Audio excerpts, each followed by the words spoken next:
कि स्नो के पहाड़ यहाँ बने हुए हैं। सख्त सर्दी है कनाडा में, तो ये यहाँ का एक ड्रॉबैक ज़रूर है। अगर आपको सर्दी मैटर नहीं करती, स्नो मैटर नहीं करती, सो Canada is a place you can call home. अगर आप पाकिस्तान में एक बिज़नेस ओनर हैं, लेट्स से अगर आप इन्वेस्टर हैं, एंटरप्रेन्योर हैं, इन अ नटशेल अगर आपके पास इन्वेस्टमेंट है तो आप कनाडा में अपना बिजनेस खुद ऑपरेट कर सकते हैं। और इसका एक प्राइम बेनिफिट जो आपको ये होगा, इन द शॉर्ट रन आपको कनाडा की पीआर मिल जाएगी, और इन द लॉन्ग रन आप जो हैं कनाडा के सिटीजन हो सकते हैं, which means you will have a second passport. अच्छा, प्रोसेस इसका बहुत सिंपल है। फाइनेंशियल कंस्ट्रेंट्स जो हैं वो आपके एंड पे नहीं होनी चाहिए, और लेट्स से आपके पास पाकिस्तान में कुछ बिजनेस एक्सपीरियंस भी है, तो फिर आप इस प्रोसेस में स्ट्रीमलाइन हो सकते हैं। कनाडा में जितने भी प्रोविंसेस हैं, उन प्रोविंसेस में एक प्रोविंस को अपने टारगेट करना है। तो वो जो प्रोविंस है, उन्होंने अपने प्रोविंस में अप्रूव्ड लिस्ट ऑफ बिजनेसेस जो हैं उनकी एक लिस्ट शाया की हुई है। उस अप्रूव्ड लिस्ट ऑफ बिजनेसेस में से आपने अपनी नेचर का कोई बिजनेस टारगेट करना है कि मैं इस बिजनेस में इन्वेस्ट करना चाहता हूँ, या मैं ये वाला बिजनेस यहाँ पे शुरू करना चाहता हूँ। फॉर एग्जांपल, आप रेस्टोरेंट खोलना चाहते हैं, आपने उसको टारगेट कर लिया।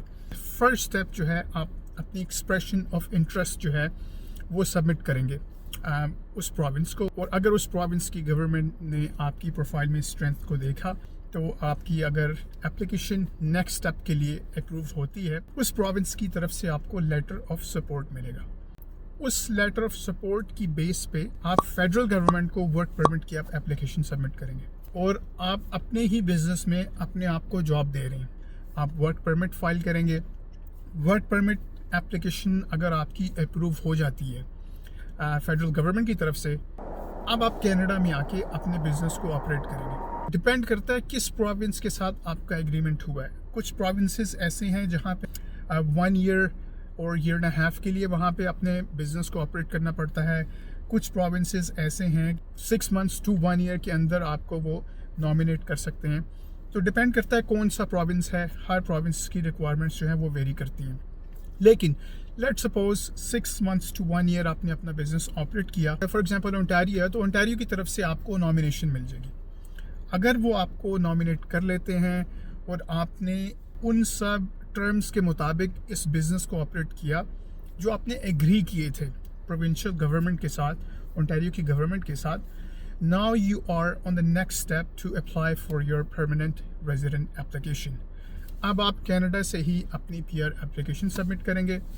अगर आप पूरी फैमिली के साथ हैं तो ऑफ कोर्स पूरी फैमिली की पीआर एप्लीकेशन आप सबमिट करेंगे। नॉर्मली जो प्रोसेसिंग टाइम होता है फेडरल गवर्नमेंट को, जो आप पीआर एप्लीकेशन सबमिट करते हैं, with in 1 year you end up getting a result। अगर आपको पीआर मिल जाता है, आप कनाडा की परमानेंट रेजिडेंट बन जाते हैं।